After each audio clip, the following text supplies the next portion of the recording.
Hey guys, it's Adri coming at you with another video today. This one is not going to be about weight loss or health. Not physical health anyways, maybe a little bit. So I was driving in the car and I was just kind of thinking about I'm in a really good spot mentally today. Not just because the sermon at church was really good, not just because I got better sleep last night, maybe it's just a culmination of things. And it got me to thinking about, how important self-care is. And I just kind of wanted to speak on that for a minute because I know we hear about it a lot. But self-care doesn't necessarily just mean taking a bubble bath and painting your nails, although that can be a really good way to do self-care. There's so many different types, there's so many different aspects of your health and your mental health and your well-being that you really need to find this delicate balance of all these different things. So for me lately, a big part of it is that I have gotten better sleep. The other night, my mother-in-law had the kids for the night, and so I got almost a full night's sleep, which is the first time in a very long time, which is crazy. Then last night, my 1-year-old, almost 2-year-old, slept through the night, so there's another good night's sleep. So that has me feeling amazing. Church was awesome, which I'm not one of those people that goes to church just to get this good feeling, but whenever it's something that you can really relate to, that really speaks to you, I feel that's a little boost. So even if you're not spiritual or anything like that, maybe self-improvement, find something that speaks to you from a self-improvement standpoint, find an author or a blog, or just do some soul searching or some mind searching or something. We can all stand to improve ourselves, but I choose my faith and my spirituality as my my starting point for that type of thing. Another one, like I said earlier in my video, I mentioned that the past couple days I've been not really doing the low carb thing like I had planned, and that I could tell a difference in how I felt.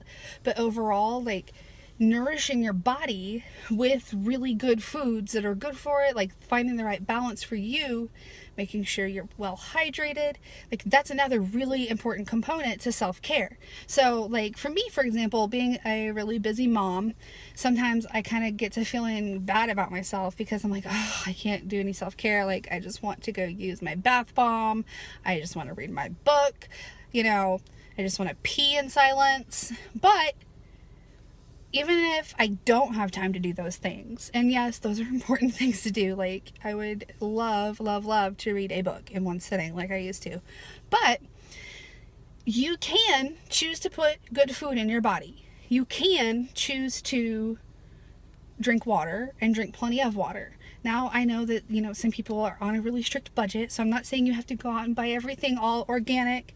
Do what you can. Obviously, a can of green beans is pretty much the same cost as insert package of junk food here. Which one is going to make you feel better? Yes, sometimes eating junk food makes you feel feel better mentally. Okay, that's not what I'm talking about. You guys, you can pick apart my words if you want to, but you know what I'm saying. You get it. And I'm I've been there. I've been poor. My mom still tried to feed us healthy. And it does make a difference. So, all these different little things that you can do as self-care can slowly start to boost you up. So now, taking that, if you don't, if those things aren't helping, then maybe it's time to start evaluating whether or not you have some mental health concerns that need to be worked on. And today at church, the sermon was about that. And anytime I see a church get ready to preach about depression, I literally roll my eyes so hard that I probably need to go to the ophthalmologist or something. Because to be honest, people, I have been a Christian pretty much my whole life. The way that the church handles mental health usually makes me cringe. As somebody who I'm diagnosed manic depressive, I have OCD, as somebody like that who has been in the church and literally been told that I just need to pray more or have more faith, or made to think that, my actions that are a result of my mental illness are some sort of spiritual defect, that kind of thing makes me angry. Like, I literally get like this physical feeling of being sick and angry whenever I think about other people being told that.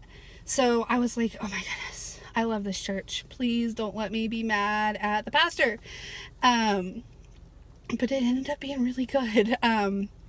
He started off by saying, you know, depression can come, you know, in multiple different forms. And he said there's physical depression that is like, and I think he was meaning more like clinical depression, like, and he mentioned like hormones and serotonin and your brain chemicals and how it's a chemical thing.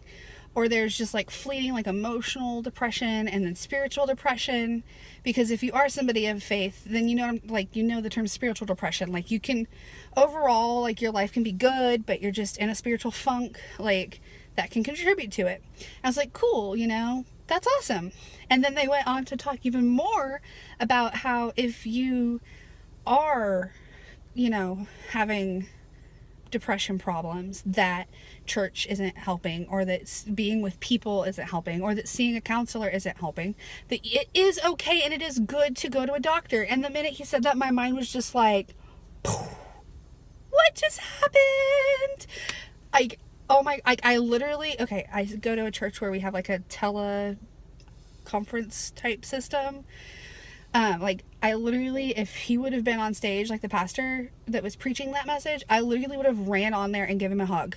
Like, oh, I wrote a note on like the little card that you turn in for like, if you have prayer requests, I wrote on there how much I appreciate it. Cause like on my personal social media, a lot of what I do is talk about ending the stigma against mental health. So that just like, oh, I loved that they brought in that you can't just pray away depression all the time, you know, like, yes, there's miracles and yes, there's healing, but sometimes he said it's okay to be not okay. And he compared it to, you know, depression to, you know, being a chemical problem like diabetes. And I was just like, oh, thank you. Anyway, so, you know, just like how he took and said there's all these different factors that can play into depression, there's all different factors that can play into, you know, your general well-being. And that's kind of what my whole blog, my vlogs are going to be about and have been about, is finding that balance. So sometimes I know it may seem like I'm all over the place, but I promise you, like, I think I made a point pretty much about balance. So this week I want to challenge you guys to make a list of the things that you can do. They're very, very simple things to find your balance. Let's do a mind, a body, and a soul.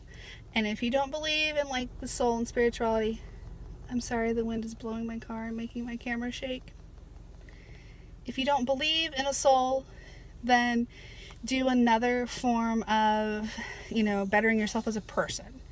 So mine, for my mind, for my mental health, I am going to focus on getting enough sleep, because my depression is definitely amplified by lack of sleep.